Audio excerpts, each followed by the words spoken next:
I welcome you all to my Big Bish YouTube channel. So today I'm going to discuss what are the guidelines or the procedures to reappear for the Anna University examination. So let's go one by one. Who can appear for the re-exam? Students whose results were withheld for various reasons and results declared as U and RA for the examination particularly held on November-December 2020. Those students they can reappear for the examination. Apart from that, the students who are not satisfied with their results and they want to improve their grades, even they can rewrite the reappear for the examination. But when you ask how many subjects you can reappear for the examination, there is no limitation for the subjects. If you want to write down more than 5 subjects, you can write down, or if you want to write down one subject, you can write down. That is your preference. How many subjects you want to write, you can write, so you can reappear for the exam. Fees for the re-exam. The question may be arising in your mind whether you have to pay the fee or not. No need to pay fees for this exam because this is a re-examination. You have already paid your examination, so no need to pay the examination. But there is certain condition that has to be followed by the special case of the students. If they want to reappear for the exam, they have to pay the exam fees as directed by Anna University exam guidelines. So, what are the when does the registration start?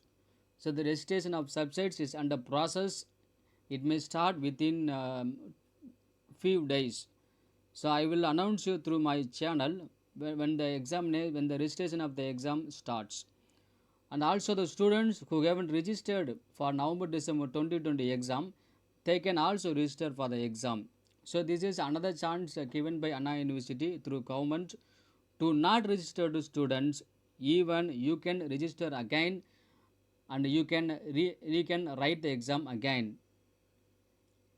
Then what is the question paper format? The question paper format is given in this PPT. It is the part A question. You will have a 10 questions from part A and 5 questions from part B and 1 question from part C. That is analytical question. So totally you will have 100 marks of examination, and as per the same regulation, normally you do write the regulation of 2017. The same mode of regulation will be followed for this re-exam also. Then guidelines of re-exam. The students have to write the examination only by blue or a black pen on A4 size paper on both sides of the paper. You can use the both sides of the A4 papers, but what is the limitation of using the papers? You have to use only 15 papers. Totally 30 pages you have to use for writing the examination, not more than that. Even if you are writing more than 15 papers, example, a student has written 20 papers, but you keep one thing, only up to 15 papers that will be taken into account for evaluation, but other remaining papers will not be taken into account. So I recommend you just you build up your answers only within the 15 papers, not more than that.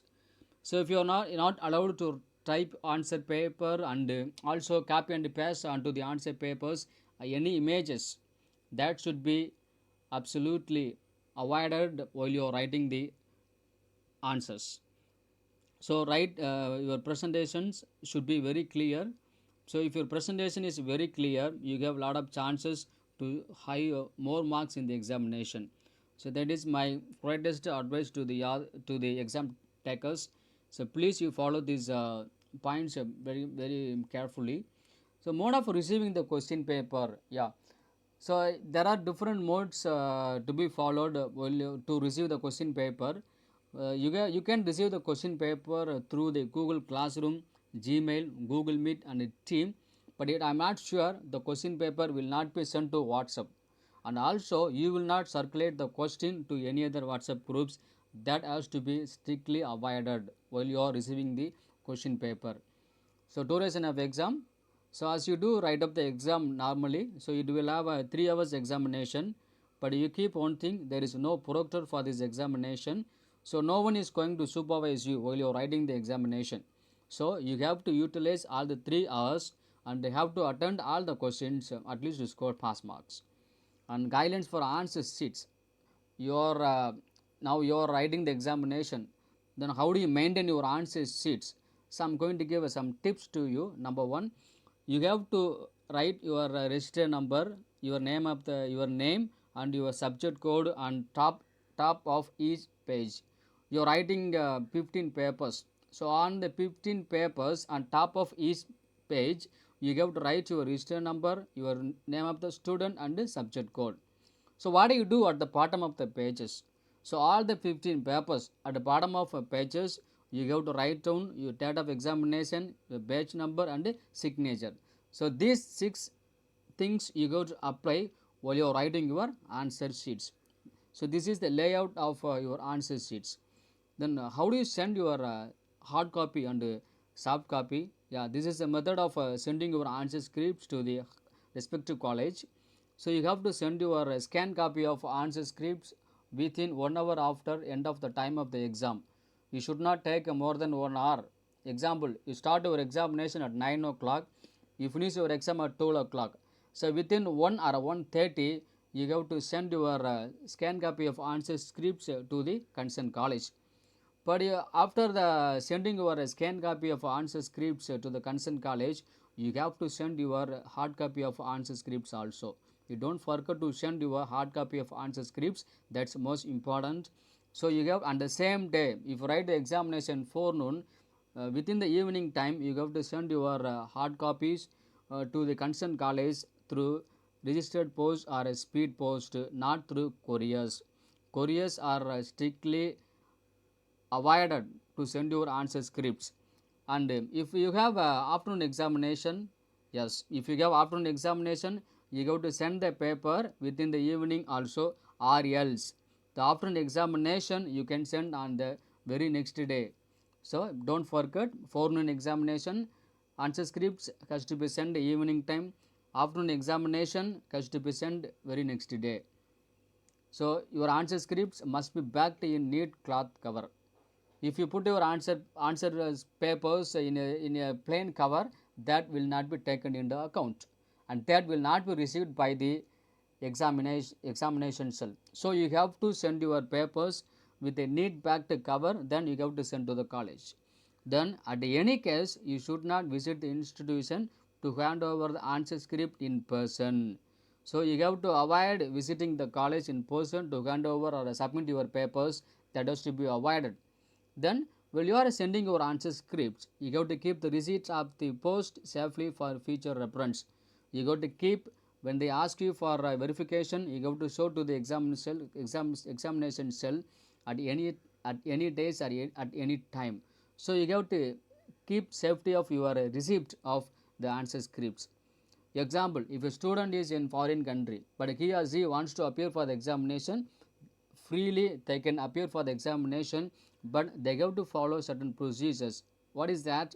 They have to send the soft copy of the postal receipt as first hand information, and next one, they have to send the answer scripts to the college, because to receive the answer scripts it may take some times, it may take some days. So first, the priority for the foreign students, for the students who are living in foreign country, they have to send through the postal receipt as a first hand information. So in case students fail to send this question may arise number of students. If you are failed to send your answer scripts, both hard copy and soft copy, what will happen? Yes, you will be marked as absent. So you have to be very careful, and you have to ensure whether you send both the soft copy and answer scripts to the respective college. Then what is the when is the commencement of the exam? Yeah, the exam will commence on 14th June. It is tentatively told by the Anna University. The exam may commence on 14th June, and before the 10 days of the examination, the timetable for the examination will be released by the university. So you don't worry, you don't be panic. Now this is the time of preparing for your examination. I'm sure On June 14th you will be writing the examination. So prepare thoroughly. So keep all these points in mind to score more marks in the re-examination. It is a one more chance given by God for all the engineering students who appeared for a November-December 2020 to clear all your arrears and to score more marks in the examination. Good luck for you for your exam and to the best. Thank you all.